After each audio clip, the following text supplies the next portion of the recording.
An envelope slid under Michael's motel door. The single sentence inside made his hands go still.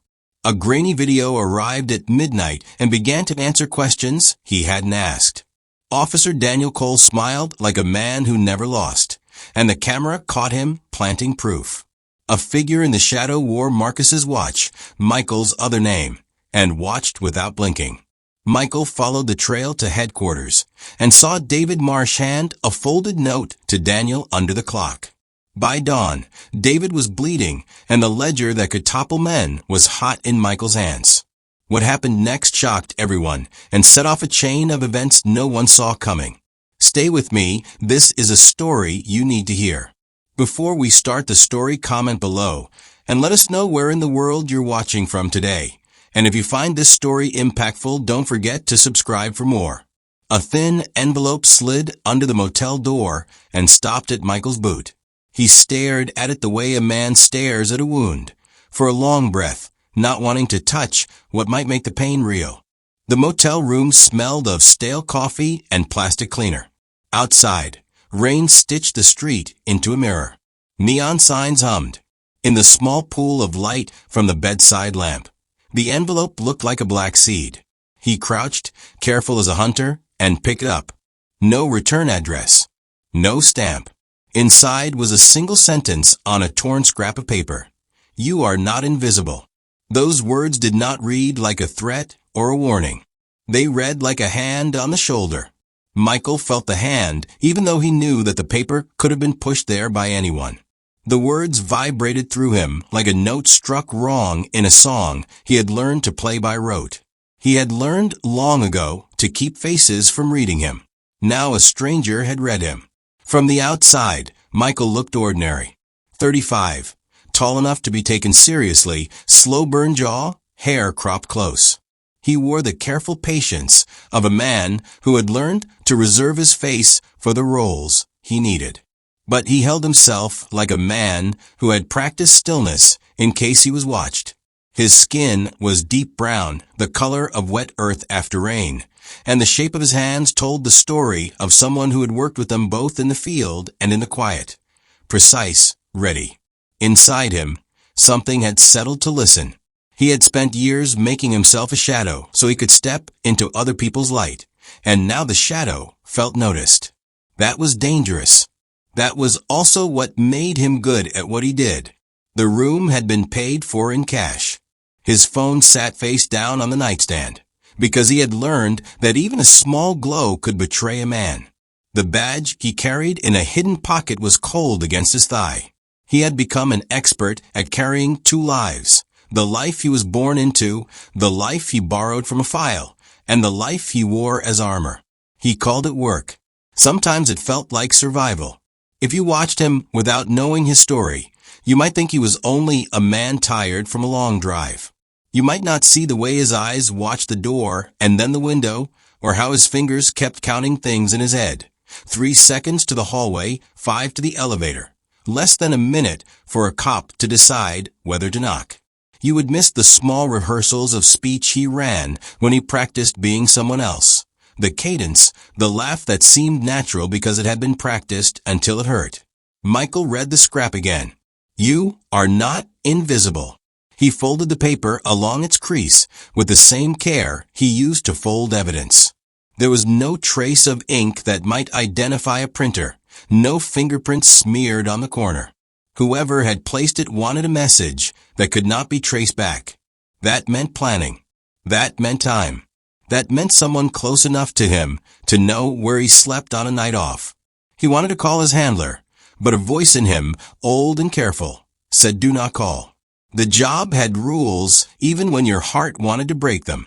Rules were the only way he kept from bleeding out all at once. He slid the scrap into his pocket beneath the badge, where it would be warm against his skin. Heated paper calmed him in a way that logic did not. Beyond the motel's thin wall, the city breathed. The rain washed the neon into streaks. A cruiser idled at the corner like an animal resting its weight. The cop inside turned in slow rhythm and watched the streetlights flicker. Michael noticed the cruiser because he trained himself to notice anything that could become more than it was. He could have been seeing nothing. He could have been seeing a man who happened to be on duty. But his instincts, the kind that had been honed in places where being wrong could cost people their freedom, told him otherwise. The officer's jaw was set like a hinge that did not loosen. The face was familiar in a way that made Michael's breath itch. Officer Daniel Cole.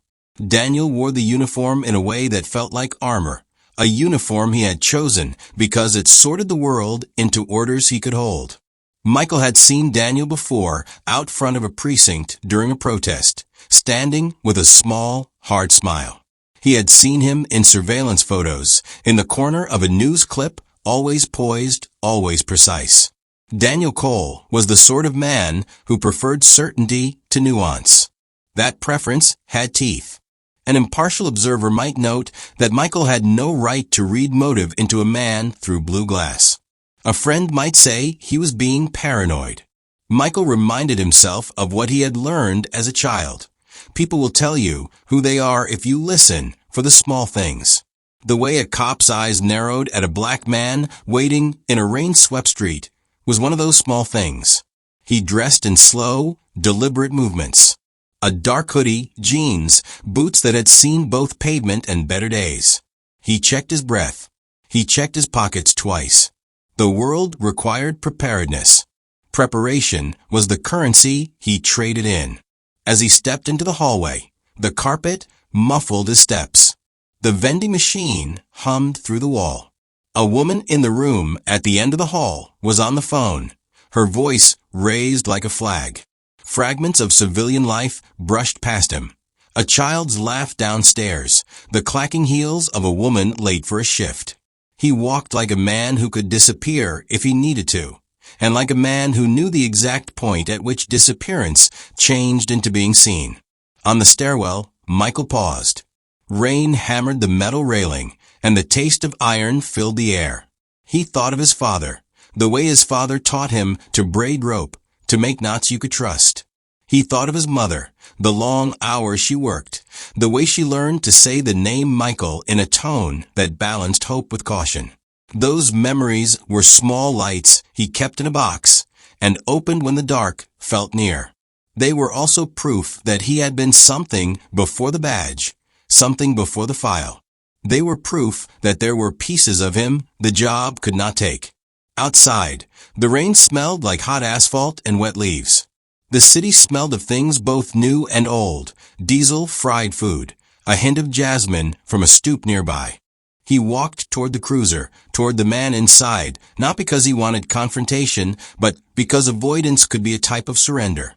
If someone wanted to put a hand on him and name him suspicious, Michael preferred to be the one to decide how to answer. Officer Daniel Cole rolled down the window. His face was a square of light and shadow. "You lost, sir." Daniel's voice was careful. There was a polite cadence to it, the kind that could turn to command with the slightest tilt. Michael paused a beat, then smiled in a way that was practiced, warm enough to be believable, distant enough to keep distance. "No, I'm fine. Just heading out." Daniel's eyes lingered, a small, unreadable examination. "You sure? We've had thefts in this area." Michael felt the words land like weight. He could have explained that he was in the area on business, that he had an appointment, that the motel was paid in cash because he did not want the ledger to show. He could have shown a badge or ID. Instead, he let the conversation hang, small and ordinary. From another angle, Michael knew all of this was selecting the story he would tell if asked later. That was part of the work, to shape the version of yourself that fit the light you were stepping into. He kept his hands visible on the steering column of the neighbor's parked car. Simple gestures calmed the watching. Daniel nodded, as if reassured. He closed the window and watched Michael go, his face tightening just a degree when Michael rounded the corner. Michael walked into the rain, feeling the scrape of someone's gaze behind his shoulders. He kept going, because movement was sometimes the only way to keep the dark from settling. Back in the motel room, he sat at the desk and opened his laptop. He needed to know two things: who had left the scrap and whether Daniel Cole had stopped watching at all. The file he opened on his screen had his FBI name and 100 entries. The cursor flickered like a heartbeat as he typed. Night wrapped around the lamp, and the rain wrote a steady score on the glass. He felt the story starting to pull at its seams. The scrap in his pocket had become a needle that picked at the thread. He read the sentence again. You are not invisible. It was the first stitch of a larger pattern. He knew that because patterns were all he had learned to read. The way someone's hand trembled before a lie. The way a cop's jaw tightened when his prejudice found a target. The way a city made noise to hide a particular hush. Tonight, the city was starting to speak in a way that wanted an answer. Michael set his jaw and listened. The laptop hummed like a living thing when Michael opened it. The screen threw a pale rectangle of light across the motel room. The rain outside whispered against the glass. He had not expected anything to arrive tonight. That was the dangerous part of surprises. They found you while you thought you were safe. An encrypted file sat in his inbox, with a subject line as simple as a dare. Watch. No name. No sender. His fingers hesitated above the keys. He could refuse it, report it up the chain, hand it to the evidence locker, and let forensics do its work. He could also ignore it and pretend the world had not nudged him. To pretend was to hope the message would fade. To watch was to accept that something had shifted. He clicked. The video opened in a grainy, close-angle shot, as if filmed from a cheap car camera. Headlights cut through wet air, making halos in the rain. A street corner he knew, because the city kept the same corners for years. Chipped brick, a shuttered deli, a payphone nobody used. The camera stayed still, and the world moved through it. A marked cruiser rolled into view and stopped under the streetlight. The officer stepping out of the cruiser had the same square jaw, the same upright rhythm Michael had seen earlier. Daniel Cole. Daniel's uniform was crisp, the badge catching light in a way that made law look absolute. He approached a man by the alley, words sliding out hard and fast. The man, younger, narrow-shouldered, hands in his pockets, flinched like a puppet whose strings had been yanked. Daniel's voice on the recording had a tone Michael could place in 1,000 precinct interrogations. Clipped, certain, hungry for agreement. You don't belong here, the officer said. The man tried to explain. He kept his hands where they could be seen. Daniel's face tightened. The camera caught a flash, a shove, a struggle, a fist that landed. The younger man stumbled against the brick, and the world went cold and quick. Then, a hand reached into the younger man's pocket. The camera, from its angle, did not show the contents clearly. Daniel moved with a quick, practiced motion. He kept the younger man pinned. Then, in a small, deliberate gesture, slipped something under the dumpster. A small, clear bag that caught and held the lamplight like an insect. The camera panned slightly, and in the background, a figure leaned against a phone booth, half in shadow. The figure's profile caught a moment of light, and Michael felt the room tilt. It was not a face at first. It was the curve of a brow, the slope of a nose he knew better than his own. A wrist exposed by a rolled-up sleeve, and on that wrist, a watch with a cracked glass he had bought years ago, and had, at this point, resigned himself to replacing but never did. A jolt ran through Michael. He had been careful. He had never let his watch become a trademark. He reached to the bedside and touched the watch under his pillow. It was there, safe. The one in the video was his other identity's watch, the one Marcus Hale wore. Marcus. The name was a whisper of past operations, a shirt in a locker, a driver's license with a different life and a different set of sins. The figure in the video did not move. It simply watched as the officer walked away, squat and deliberate, and the younger man was left blinking under the streetlight. The camera cut off. The file ended with a single frame, the license plate of the cruiser, and a scrawled graffiti tag on the wall behind it, a looping letter that Michael had seen once on a subway platform. The clip was short, no sound beyond the rain, but it told more than some testimony. Daniel Cole had been captured doing something he would deny without the footage, planting evidence. A hard calm creased Michael's forehead. Planting evidence had teeth. It could lock a man into a prison cell and make truth bend to the weight of a badge. That part of the clip should have been enough to explode a case wide open, to make the city tremble for a morning. But the pulse under Michael's ribs beat on a different frequency. Marcus's watch. The presence of his undercover identity in the frame meant two things at once. Either someone had been watching him closely enough to film him off guard, or somebody had set him up. Either way, the result was the same. His life, the two lives he kept balanced by choice and craft, had been shaken. He replayed the clip 3 times. Each viewing showed him a new small detail. A white paper cup tucked into the cruiser's cup holder with the logo of a diner he sometimes used to meet low-level informants. A smudge of mud on Daniel's boot that matched the neat ridge of dirt on the alley wall. A voice, far off, that might have been laughing. On the third pass, Michael froze the last frame and zoomed until pixels grew into shapes. In the dark smear beside the dumpster, a name tag caught the light. A thin strip with David Marsh printed on it. David. The word hit him like a hand across the face. David Marsh was not a civilian. He was Michael's handler, the man who routed assignments and watched over the thin thread that kept Michael's cover from fraying.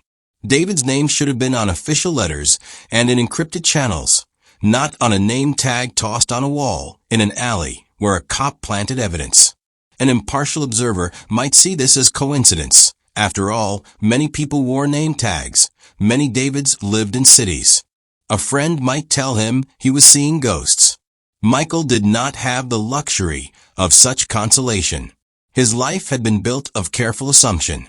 Coincidence was a luxury he had sold long ago. He called David finger-steeled. The line clicked and fed him a recorded voice. This number is no longer in service. He tried again. No answer. No ring. Just the thin breath of a dead connection. Panic, quick and hot, began to whisper at the edges of his control. When you live in two worlds, one of them will look for a way to collapse into the other.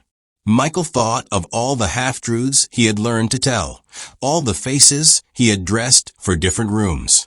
The anonymous envelope under the door, the scrap that told him he was not invisible, the video that showed his altar as a spectator to a crime.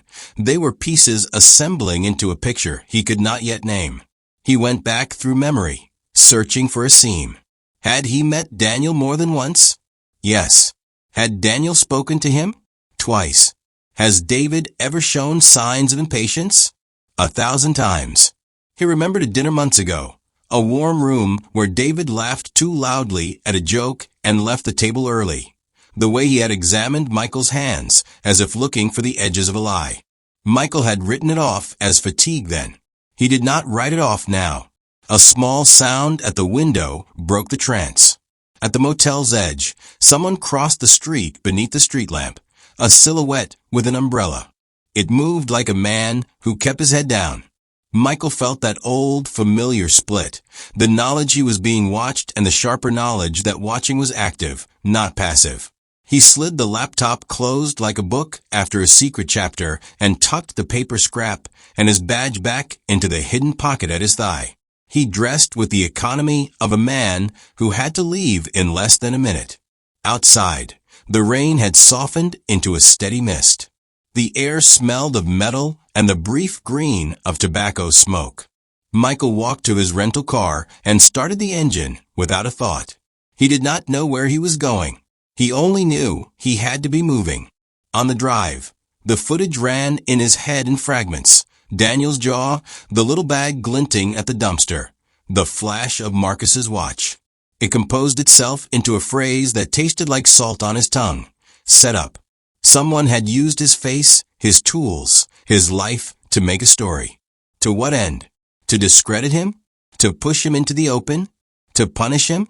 He thought of betrayal not as a single act, but as a slow rot.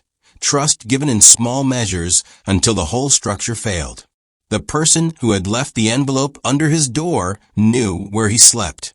The person who sent the video had known what to show. The person who had left David's name on the frame, whoever that was, wanted him to see it. Michael pulled up outside a diner at the edge of the highway. the one whose coffee cups had been visible in the clip. Neon painted the windows a tired blue. Inside, late-night regulars hunched over hash browns. He sat in his car and watched the door. He did not know if he expected David to walk out or Daniel to appear, or if the man with the umbrella would come to the window and hand him the next piece. What he did know, with that clean, sharp certainty that was part of the job, was this. Something had been set in motion. He had been found. And the person who had found him was either an ally with a very strange way of warning him, or someone very close had begun to draw him into a trap. Either way, it would change everything. They met at a diner that smelled of frying oil and old coffee, a place with booths that remembered elbows and secrets. Michael watched Sarah Reed come in like a small announcement, bright scarf, quick smile, the way she folded herself into the seat across, as if she belonged there. Sarah had been with the bureau longer than Michael had lived 2 lives. She was one of the few people who could make him laugh and prick him with a quiet, necessary honesty. "You look like you lost a battle and forgot to tell anyone," she said, sliding a cup toward him. Her voice was the kind you trusted when you needed to hear something hard. He let out a breath that tasted like rain. "I watched something tonight." She listened the way people listen, when they know how to hold a secret without crushing it. "Tell me." He told her the clip, the cruiser, the shove, the bag under the dumpster, the watch, David's name. He watched her face move in the light and learned new lines there. Concern, calculation, a slow folding of pieces. "That's bad," she said finally. "If that's Daniel and someone planted," she stopped, then forced the sentence into the diner's air. "If that's Daniel planting evidence, then we have a case that isn't just dirty cop theater. It's a systemic stitch. And the presence of Marcus's watch, who framed who." The empathetic voice understood Michael's private arithmetic, how a single object could erase years of careful shape-shifting. The impartial observer would note the professional logic, evidence, chain of custody, motive. Both truths pressed on him. "David's name was in the frame," Michael said. "Like a sign. Like someone wanted me to see it." Sarah's hand hesitated on the mug. "David's gone dark, right? He won't pick up. You call the line?" "I did. Out of service."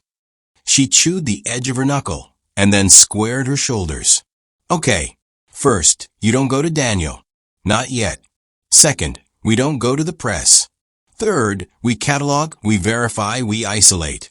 There are people inside this building who will eat a man whole if they think he's a leak. Maybe David is in trouble. Maybe he's playing something clever. Or maybe someone used his name to get you off balance." Her voice was practical, but the tremor beneath it betrayed another fact. She was afraid of the same thing he was. The impartial observer would record that fear as a professional caution. The empathetic voice would feel it as a mirror. 2 people in a room learning how fragile trust could be. "Do you trust him?" Sarah asked quietly. Michael's fingers closed on the rim of his cup. He thought of David in the lamplight, of the man who had taught him how to speak with 2 accents at once. One for the file, one for the quiet moments. David had been a mentor, a scaffold. "I did." "That's not a yes," she said gently. "I don't know what to call it now," he admitted.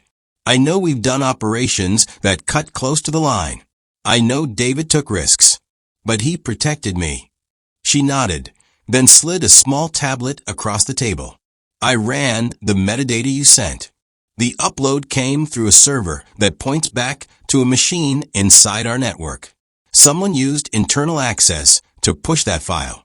Whoever owns that access could route it to look like anyone did it. It could be David. It could be a setup. But the watch complicates it. Marcus never wore that watch in the field unless he trusted the ground. If someone wanted to pin this on you, leaving that watch in frame would be a genius, cruel move." Michael thought of Marcus, as if the name were a small coin he had been spending carefully. Marcus had a life he had built to hold the truth. He was an agent who walked dark streets so others could sleep. The idea that the life he had assembled could be used as bait felt like sacrilege. "Who else knows Marcus?" he asked. "Enough," Sarah said. But not many had physical access. Not many could stage a scene like that without leaving other traces. They spoke in code and in plainness. Michael watched the waitress refill their coffee, as if the regularity of a slow hand could lend steadiness to the unsteady. He thought of his parents, his mother's small laugh, his father's heavy hands, each memory of a warm stone he kept in his pocket. He had promised himself once, in a different life, to keep them out of the work's reach. The thought that his work could drag them into anything worse burned at the edges of his composure. Across town, Daniel Cole sat at his kitchen table with a beer gone warm and a newsprint spread out like a map of the world he believed he could control. His kitchen was tidy in a way that said he liked the illusion of order. A half-drawn curtain cast a line across his jaw. When Daniel spoke, it was usually to insist there was a right way and a wrong way. And his wrong way had always felt self-justified. To his partner, Ryan, he said, "They don't understand how we keep the city clean. You think we like raids? We do what we must." His voice was low, rough, with a tired righteousness. Ryan shrugged, uneasy. "Sometimes the musts get blurry." "Then learn to keep the edge," Daniel snapped. He did not see his sharpness as cruelty. He saw it as maintenance. The impartial narrator would note Daniel's need for certainty as a safeguard against his own doubts. The sympathetic voice would detect a man afraid of being soft in a world that demanded hard answers. Daniel's marriage had been thin with blame and quiet apologies. He had reasons to resent a system that sometimes rewarded his worst impulses with quiet nods. He felt the city's strain as a personal failure when crime rose. His actions were born of a desire to stop the slide, to carve order like a surgeon. That rationale allowed him to cross lines he swore were necessary. It also made him a poor judge of how the world looked through a different skin. Back at the diner, Sarah leaned closer and lowered her voice. "There's something else." She flicked a photo across the table, a grainy shot of Michael from weeks earlier, meeting with an informant under an awning. Someone took this from surveillance and pushed it into a file marked hospitality. Whoever processed that file accessed an internal terminal about 30 minutes before you got the video. The sign-on was David Marsh's ID. Michael's throat went dry. The twist hit like a sudden silence. David's credentials had been used, but David himself was unreachable. The image of him in the alley was both evidence and an accusation. Sarah's eyes held an arithmetic of possibilities. If someone's using David's ID, they may be trying to thread a double narrative, make it look like David's compromised, then use that to justify cleaning house. Or they want you to come out of cover. "You think they want me exposed?" he asked, though he already felt the answer in the way his ribs tightened. "I don't know what they want yet," she said. "But whoever made this plan for more than a clip, they planted breadcrumbs that only you would follow. That tells me this isn't random. This is targeted." Michael folded his hands in his lap and looked at them like they were foreign to him. The empathetic voice felt the ache under the skill. A man who had mastered disappearing, now forced into movement by the force that hunted him. The impartial voice recorded the strategy. Follow the breadcrumbs, identify the source, isolate assets. Both insisted he be cautious. Both insisted he act. He left the diner with Sarah's words in his ears and the rain beginning to stitch itself across the city again. The night felt personal, not because the world had become intimate, but because someone had chosen to make it so. The sense that he had been funneled toward something, a meeting, an exposure, a trap, was a small, relentless drip. Alone in his car, Michael let the dual narratives in his head speak without interruption. He remembered David handing him a file once and saying, "People like us don't get many safe places." Michael had believed that then. He wanted to still believe it now. But the shard of doubt lodged in his chest was steady and real. A different twist waited at the edge of his plan, a thin, quiet thing. Daniel had been on complaint lists before. David had made choices that risked more than procedure. Allies and enemies had the same faces sometimes. The face of the man who covered you, the face of the man who set the trap. Michael understood that he stood at the juncture where those faces might blur. He started the engine and drove into the rain, each dropping a klaxon, calling him forward. The rising action had turned personal. The plot had become a chain pulling him between love and duty, between the memory of mentorship and the possibility of betrayal. He had to choose which to trust, but choices made in the dark are brittle. He would have to make one anyway. Michael waited until the building hummed with a soft, tired hush of after hours, when only the cleaners and the insomnia of late-shift people kept the lights company. He wore a plain jacket and a face he used for nights when he wanted to be unremarkable. His hands moved with the steady calm of someone who had practiced trespass as a form of patience. He had Sarah's data in his pocket, the metadata trail, the server path, the timestamps, and he knew how to follow cold lines until they warmed into people. He slipped into a maintenance closet that smelled of bleach and old paper and set up a laptop on a crate. He didn't need permission for this. He needed proof. He played the server log and watched the audit crawl across the screen. David Marsh's ID signed on at 14:02, then a scheduled upload at 14:28, then a logout. The terminal that initiated the push was inside headquarters, behind a secured terminal that required a second factor token. The token had been presented. The camera over that terminal recorded faces for security. Michael pulled the security feed. The grainy video showed the lobby during an afternoon that felt like it belonged to another life. People came and went, a courier with a cardboard box, a clerk with tired shoes, David Marsh walking in with the same lumbering, careful gait Michael recognized as his old scaffolding. David's shoulders were loose, his expression unreadable. He moved past the front desk, nodding at a young guard. 10 minutes later, Officer Daniel Cole entered with a badge clipped at his belt. He looked like a man wearing his certainty in public. They met in the atrium under the clock. At first glance, it looked like an ordinary, professional exchange.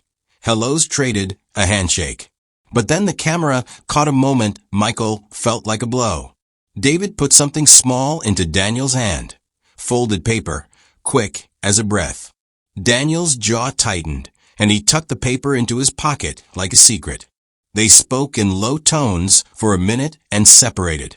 David walked toward the administrative wing. Daniel walked out, his stride steady as if he had left with the city's weight on his shoulders. Michael rewound and watched the same motion again, slower this time. The empathetic voice in him felt the room tilt. The man who had been his anchor, the man who had slid files across tabletops and taught him how to speak with 2 accents, had put something into the hand of the officer who had been filmed planting evidence.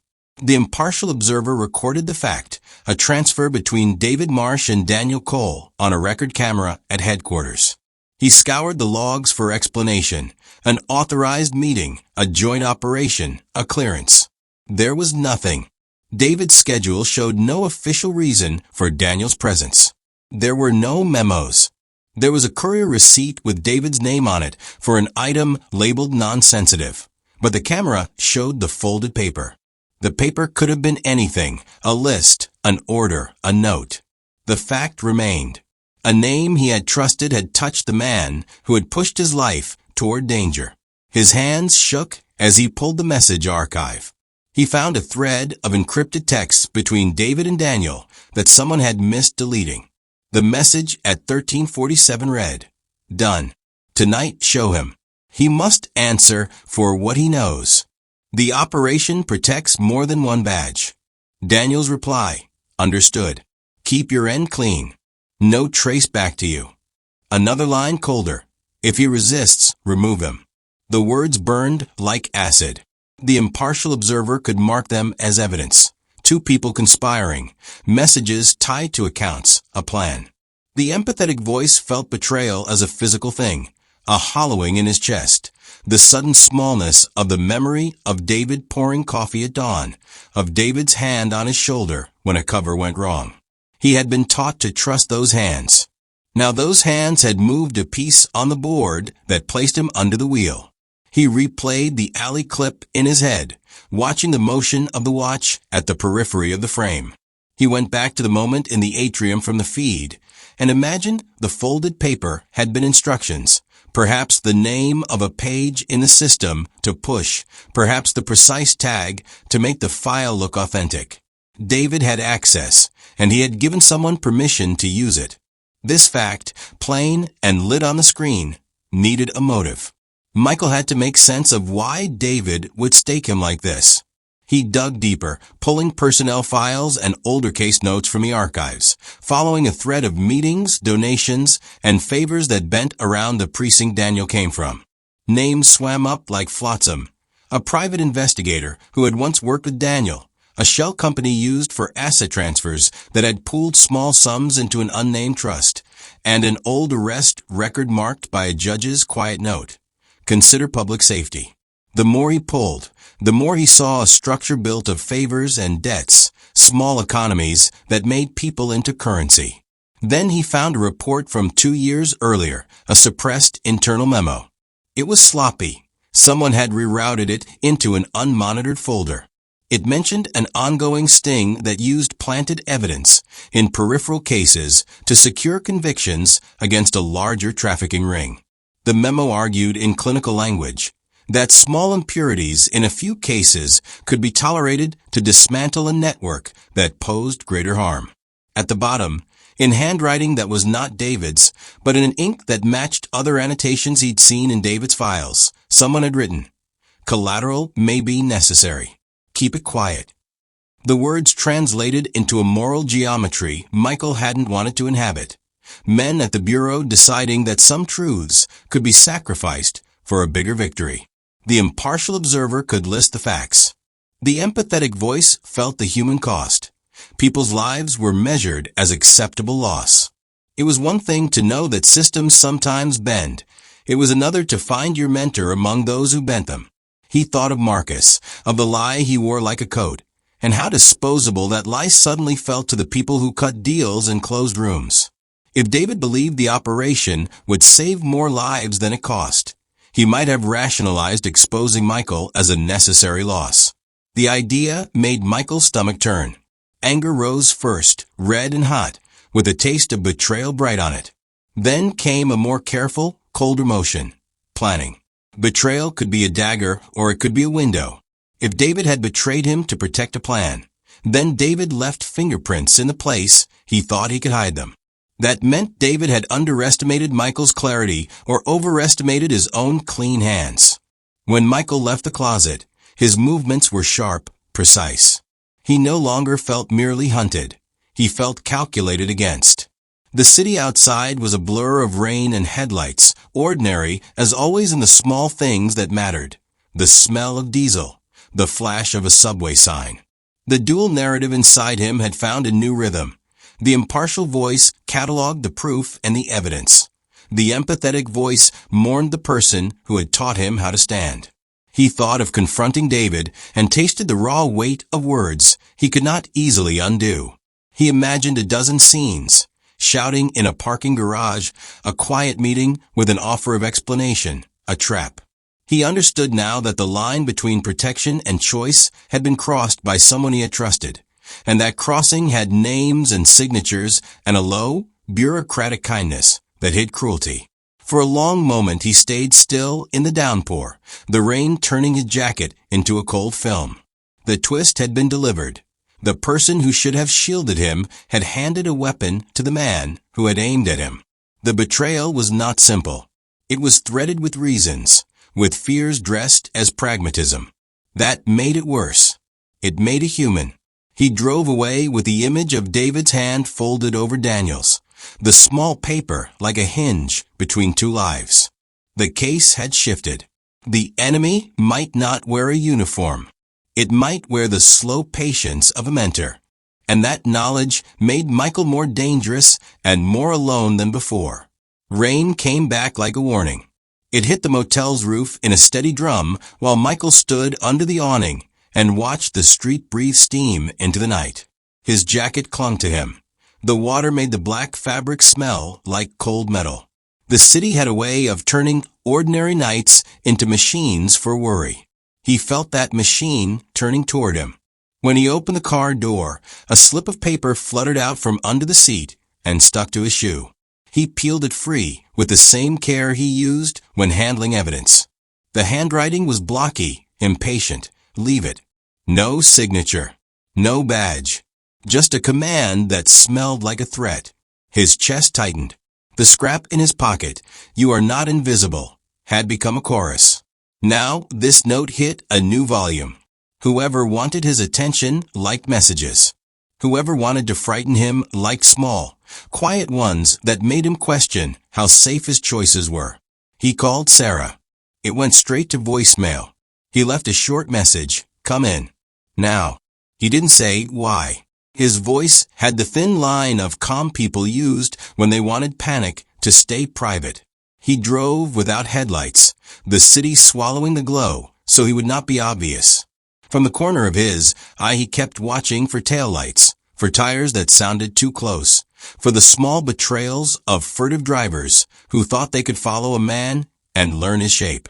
At the safe house where Sarah waited, the lights were low, and the room smelled faintly of disinfectant and old files. She opened the door before he knocked, like she had been expecting him in the time that had blurred into hours. Her hands were bare, her sleeves rolled up. There was a small line of bruises on her wrist he had not noticed before. Her smile when she saw him was brief and brittle. "You shouldn't have come alone," she said. "We ran your plates. Someone tried to pull your rental last night. Took the GPS unit. Whoever did it knew what to remove." "That's a lesson in patience," he said. His laugh was wet with tiredness. The empathetic voice felt a tremor under his rib. Worry for Sarah, for herself, and for the risk she took every time she met him. The impartial voice cataloged the risk: asset removal, targeted interference, coordinated suppression. "Your mother called," Sarah said. "She left a message. Said she wanted to drop off some homemade soup for you this weekend." Michael's hands burned. He loved his mother with a depth that was not always convenient for a man who had lives and names. The thought of her walking into a kitchen she paid for and finding the wrong face in his life felt like an open blade. "Don't tell her anything," he said. "Put a day on it. Tell her you're out of town." Lying to protect them felt like carving out a small, necessary sin. Sarah's eyes were hard. You can't keep everyone in the dark and expect the darkness not to reach them. If they want you gone, they'll take a path that runs through people you love. He folded those words into his chest. They were true, and they cut. He had to choose who to protect and how far he would let the Bureau's secrets, or the betrayal within it, bend around the lives he loved. The choice sat on his tongue like poison or salvation. Either way, it would leave a mark. They worked through the night. Sarah pulled more logs, more camera frames. The audit trail showed small anomalies, deleted timestamps, terminal signatures that blinked out like dying stars. Someone was careful. Someone knew how to clean a track and leave a breadcrumb. Michael kept thinking of David's hand slipping paper into Daniel's palm at headquarters. The image stayed like a bruise. At dawn, when the street outside turned gray and a few early buses coughed awake, Sarah's phone buzzed. Her face went white. She read the message, and the world sharpened. A photo of David, taken outside an emergency room 2 hours earlier. He didn't look well. He looked as if he had been punched by worry. The message attached said simply, "We found him. Bring the rest." The words were small and precise. The sender was anonymous. The implication was a net that tightened. Someone had found David, and they wanted Michael to know. 100 choices stood in a room painted with those 2 words. Go to the ER and find David. Run and hide. Alert internal affairs. Go public. Each option had weight and consequence. The empathetic voice wanted to save the man who had made them both in small ways. The impartial voice warned that walking into a hospital meant stepping into a room where cameras watched and people took notes that could be twisted. He left a message on the number he had for David, and then drove toward the hospital like a man moving toward a cliff. The ride smelled of wet seats and coffee. He kept the radio off. He followed no routes he used regularly. His hands drummed a careful rhythm on the steering wheel, a metronome for decision. In the ER, the fluorescent light made everyone's skin the color of old paper. He found David slumped in a plastic chair in a waiting room that hummed with low grief. David's face was drawn, older than the man who had once taught him how to whisper and lie. When he saw Michael, something like relief crossed his features and then hardened into an expression he could not easily read. "Mike," David said, voice rough, "you follow the crumbs." He tried a small smile and it failed. "I'm sorry." Michael sat across from him. The room smelled faintly of antiseptic and lemon cleaner. He could hear a child in the next room cry out, and the sound stabbed him with a sharp realism. Real people lived inside these scenes, not just files and tactics. The empathetic voice wanted to reach across this plastic space and grip David's hand. The impartial voice cataloged the variables: surveillance, witnesses, the ER's security cameras, the possibility that this was a staged moment meant to draw him in. "What happened?" Michael asked. David's hands were steady, but his eyes had drifted. There was a dark half-moon of worry under them. "I screwed up," he said. "We all did. Some things were done that shouldn't have been. I tried to stop it, and they found out. They used me to feed the file. They used me to push you out." He hesitated, then added, "I didn't know they would go this far." Michael felt the ground shift. The sense that someone else had been driving the car, the one who wanted him exposed, grew teeth. The choice opened wider. Trust David's confession as truth, or treat it as another move in a game built of lies. The staff moved between rooms, and the fluorescent hum made clarity thin. Before Michael could choose, David reached into his coat and pulled out a small flash drive. "There are places this goes," David said. "People who took money and took names. There's a ledger. I pulled it before they could scrub everything. I hid it, but I couldn't keep ahead. They found me to warn me, to make sure I'd stop." The flash drive felt like a light object, and also like a detonator. The impartial voice thought in immediate forensic steps. Verify the drive, copy, secure chain of custody. The empathetic voice thought about what the ledger might mean. Names that ruined lives, the cost of holding truth. Michael's chest tightened. He imagined the ledger listing names like a roll call of consequences. Some good, some necessary, some bitter. "Who has it?" he asked. David's eyes found the floor. "I gave it to someone who used to work for me. A woman named Laura. She runs a storage unit under Maple. She has the key for now." He drew in a breath that tasted like defeat. "You have to get it before they do." The choice breathed danger into the room. It pulled Michael toward a goal that had the shape of rescue and the risk of ruin. To go for the drive was to move into a place likely to be watched. To delay was to risk the ledger falling into hands that would bury the truth or use it worse. Protecting the ledger could mean saving people. It could also mean starting a war he had no right to start.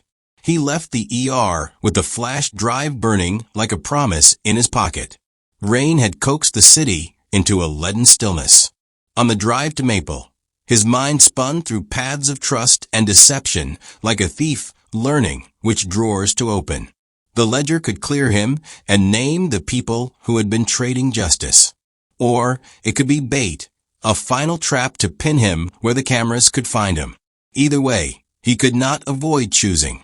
Each decision had a consequence that would ripple outward, touching names he loved. The tension tightened like a wire. He could hear it hum. He could feel the decision landing in his bones, heavy and inevitable. The storage facility smelled of dust and old cardboard, the lights buzzing with an indifferent patience. Michael eased the gate up and smelled the night air, cold and sharp with the promise of rain. He moved like a man who knew each sound a body made. His footsteps were cautious, his breath measured. Laura stood by Unit 27 with a single flashlight, her face drawn but steady. "You have it," he asked. She handed him a small, battered box. Inside, folders sat like quiet soldiers, columns of names, dates, account numbers, and short notations that read like verdicts. He thumbed through pages and felt the ledger pull at him like gravity. The names were not all low-level. There were donors, contractors, a string of shell companies, and buried deep in a spreadsheet, a list of internal case numbers that matched arrests where evidence had been contested. The ink made the paper sound small and final. "We didn't trust anyone with this," Laura said. "It came to me in pieces.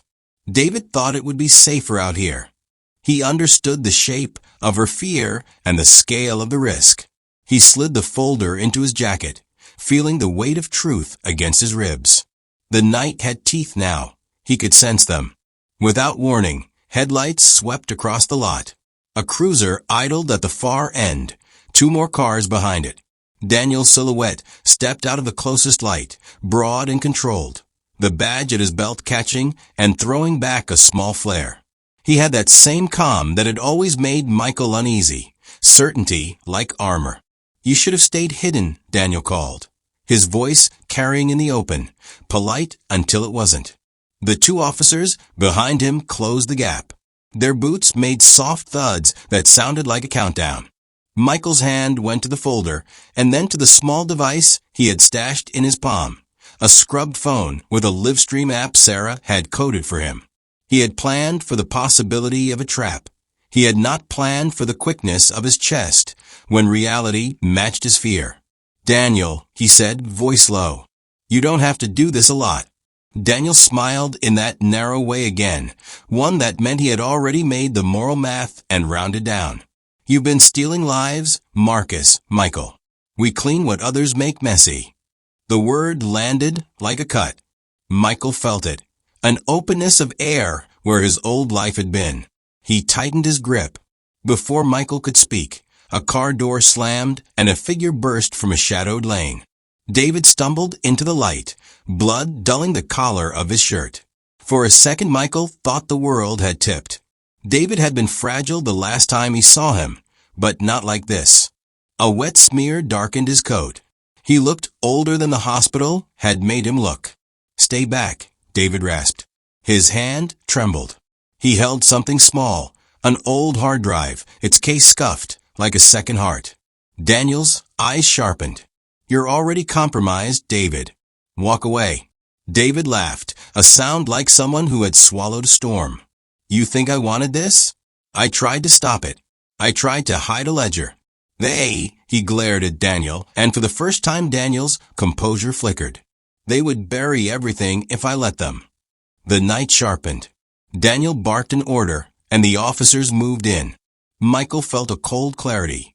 The ledger, the drive, the footage, they were the only things between him and a version of the truth that could be erased with a single file wipe. He raised the scrub phone and hit send. The camera picked up the swell of headlights and then the faces. Daniel's tight jaw, the 2 officers flanking him. David bleeding but upright. Michael toggled the live stream, and, as he had arranged with Sarah hours earlier, the feed reached a small, encrypted channel that Sarah could push to any public server. He saw her name light on the corner of the screen and then watched what she did next. A minute later, the world changed. On the live feed, the ledger pages scrolled, names and payments unfolding like old wounds. Sarah's voice, calm but hard, narrated what she had corroborated. Transaction numbers, shell companies, and a string of internal sign-ons that matched Daniel's badge for specific arrests. Then she dropped the security footage, the HQ camera of the atrium with David handing Daniel the folded note. She slowed it. The image cleared. Daniel's hand closed on the paper. Daniel's face went pale as Sarah fed the internal messages to the stream. Chats with the language Michael had seen. "Done. Keep your end clean. Remove him." For a breathless second, Daniel reached for the cruiser radio and then hesitated. In the feed, millions of eyes could not be counted, but the weight of seeing had already started to tilt the ground. Anger became a movement. Daniel lunged toward David. Michael moved faster. The world condensed into a single bright thread of motion. Daniel grabbed for the drive in David's hand. David twisted. The scuffle rough and animal. An officer fired. The sound was of broken glass inside the chest. David went down, a slow collapse that looked impossible in the bright, exposed light. Michael felt it like a physical blow. He didn't look away. He couldn't. David's eyes locked on his for a second, crooked, full of an apology that said he had known the cost, and then slanted toward the camera. Thomas Allen ordered it. David said, voice a raw thing. He gave the green light to use what they called collateral. He wanted the ring gone. He coughed, a thin splatter. Tell them I tried to stop them. David's words poured through the small speakers, raw and immediate. Michael felt the ledger press against his heart like a verdict. He felt the live stream pulse, and he felt the slow opening of a door he had not thought could be opened. Daniel's face ruptured between anger and fear. He barked orders, called names, but the feed had gone too far. Sarah had already pushed backup footage, emails, signed memos, a chain that led not to Daniel alone, but to a deputy director, Thomas Allen. The higher name fell into the feed, like a ceiling cracking. On the lot, the officers realized their theater had been turned into a stage. Daniel's hand shook. He dropped the radio. The two officers looked at each other, the old logic of orders fraying in the face of a flood they had not expected. Sirens keened in the distance, approaching. Internal Affairs was coming, not to the tune Daniel had dreamed. Michael wanted to scream, to hold David's hand, to undo the bullet. None of that was possible. Instead, he knelt and pressed a palm to David's shoulder. The man's breath came ragged, but his eyes were steady. You did the right thing, Michael said, and even as he spoke, he felt the words warp into something else. Sorrow laced with a terrible honesty. David gave a thin grin. Maybe the right thing hurts more than anything else. The officers lowered their guns when IA rolled up with badges and cameras of their own. Daniel was handcuffed on air the way men are when systems finally catch up to them. Quick, efficient, stunned. The live stream kept rolling. The ledger and footage now in the hands of a city that could not pretend ignorance. Within minutes, the feed had been copied, shared, and dissected by voices who could no longer look away. In the aftermath, the lot smelled like smoke and rain. News vans appeared as if conjured. Daniel's career unraveled faster than a man could speak his name. Within hours, internal orders placed him on leave, then suspended him. Then an indictment. The phrase racial bias followed him like a visible shroud, and the video that had shown him planting evidence became the moment that ended a life he had built on the assumption of rightness. But victory tasted small in the mouth. David was taken to an ambulance, and Michael rode with him to the hospital as the city woke up to the story that had been buried for too long. David's confession, coerced sounding at times, defiant at others, would make headlines and would bring people in suits to testify. It would not bring back what had been lost or erase every wrong. It would, though, make the first cracks in a system that had held secrets for too long. At dawn, Michael stood under a gray sky and watched David carried into the emergency door. The ledger lay on his lap like a living thing. He thought about the envelope under the motel door, about the words that started it all. You are not invisible. He felt seen now, painfully, so not only as a target, but as a witness. The city moved on with its noisy mercy. Papers printed facts and quotes. Internal Affairs called for hearings. A deputy director's office changed hands. Reforms were promised in hearings, small and legal and slow. At the funeral, small, private, reigned like a curtain. Michael watched the people who'd loved David grieve in a way that shut him down and opened him at the same time. Sarah stood beside him, the bruise on her wrist visible like a memory she could not hide. She had not betrayed him. She had risked everything to make the ledger public. The major betrayals had come from places he had not expected, from a mentor who had handed a weapon to an enemy, and from a system that had rationalized sacrifice. He understood, in a hard new way, that truth was rarely clean. It had edges. It bled. He had lost a man who had been a teacher, and he had seen a cop's career collapse in a day. He had also found that being visible could be a kind of safety. Sunlight made stains impossible to ignore. Michael walked away from the graveside toward a city washing itself in rain. He kept the ledger safe, but he no longer held it like a weapon. He held it like a promise, rough, heavy, and necessary. The work ahead would be long, messy, and painfully human. He could feel his life split further now. The undercover faces, the public truth, the private cost. As the rain softened, he pictured his mother waiting with soup that would never taste like innocence.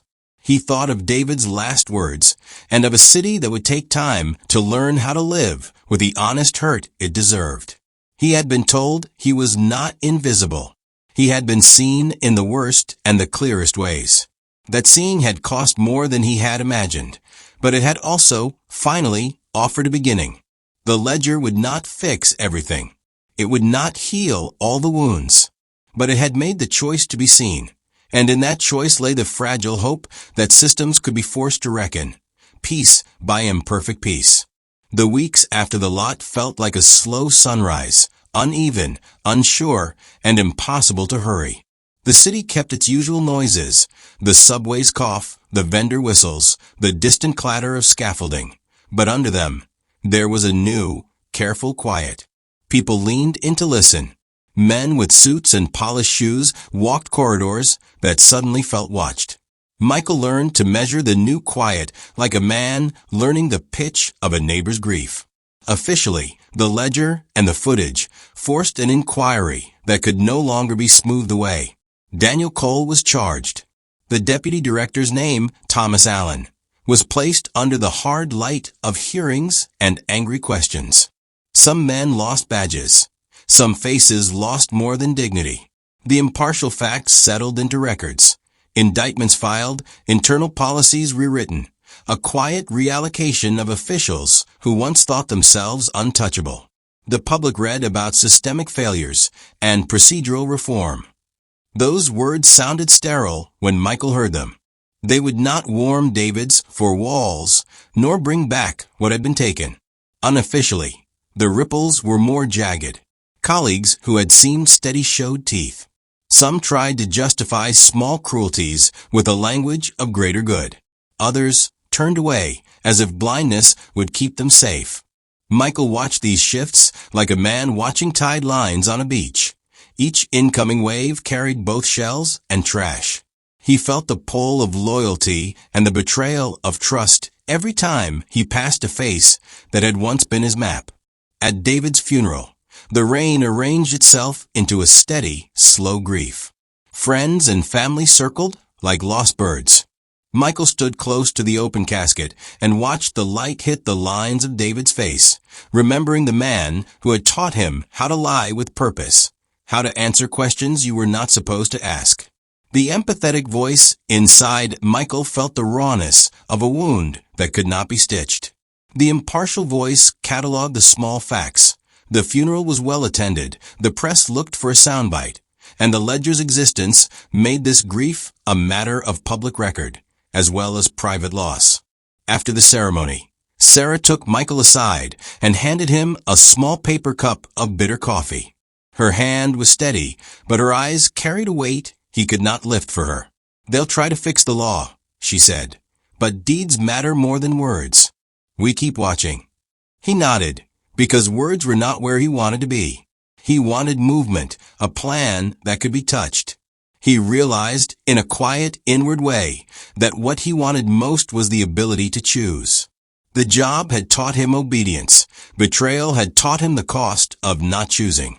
The ledger found its way into legal hands and into courts. Prosecutors used it like a scalpel. Some men were arrested. Others cut deals that smelled like survival.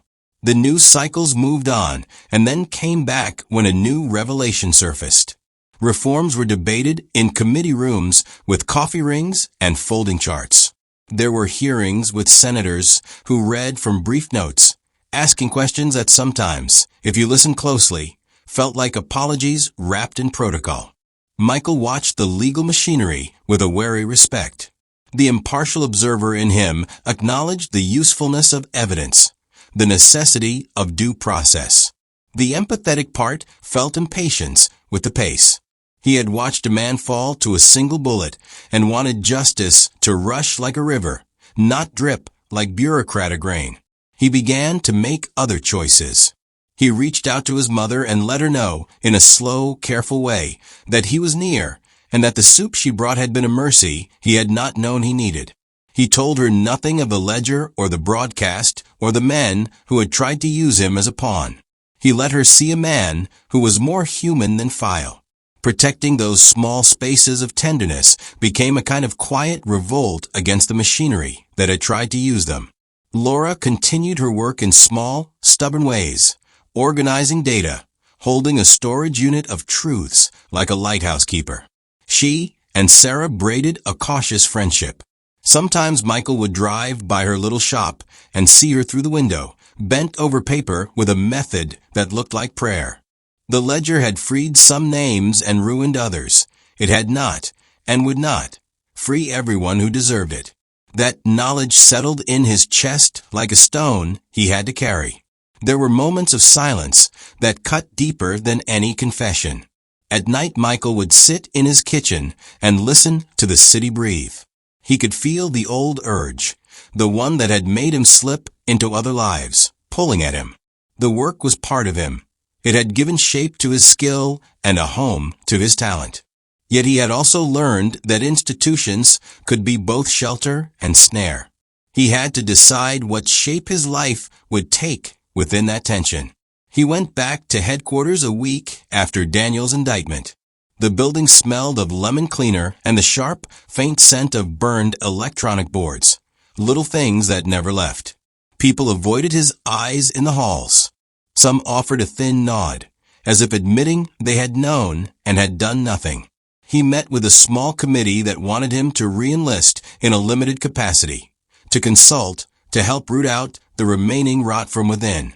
They offered a badge of recommendation, quiet perks, and a tightly drawn list of duties. They wanted him inside their map again, like a lighthouse placed behind glass. He thought of David's hands and the folded paper, of how a mentor's kindness had become a weapon. He thought of Marcus, his covert other, and of the watch that had become a puzzle piece. He felt the two voices in his head speak. The impartial voice listed benefits, influence, access, the ability to pull evidence into light. The empathetic voice whispered doubt. Could he keep his soul intact working inside a system that had almost obliterated it? In the end, he did not choose a public resignation or a high-profile crusade. He accepted a quiet role, neither fully inside nor fully outside. He took a desk that let him see the corridors and the people who passed through them, but he kept his distance. He would teach younger agents about ethics and about the cost of shortcuts. He would speak softly to committees and raise the questions others deemed uncomfortable. And when he could, he would push documents into daylight, not for glory, but because light hardened the truth into something that could no longer be squinted away. It was not a heroic plan. It was a practical one. He learned that heroism and compromise often lived in the same room. The moral reflection he carried was not tidy. Sometimes saving 10 people required risking one. Sometimes a ledger would name names and still fail to change a system. He had no illusions of clean endings. He had only the slow conviction that being seen mattered. On a late morning, months later, he sat in a small park and watched a child chase pigeons. The sunlight browned the leaves, and the air tasted like promise and dust. He felt the ledger's hard edge under his jacket, now digitized and safely archived in multiple places, its paper twin a relic stored under lock. He had not become immune to pain. He had, instead, learned how to hold it without letting it become his only story. He spoke rarely now of the envelope that had started everything, or of the phrase that had opened his life. You are not invisible. He kept those words close like a map and like an alarm. They had meant exposure, danger.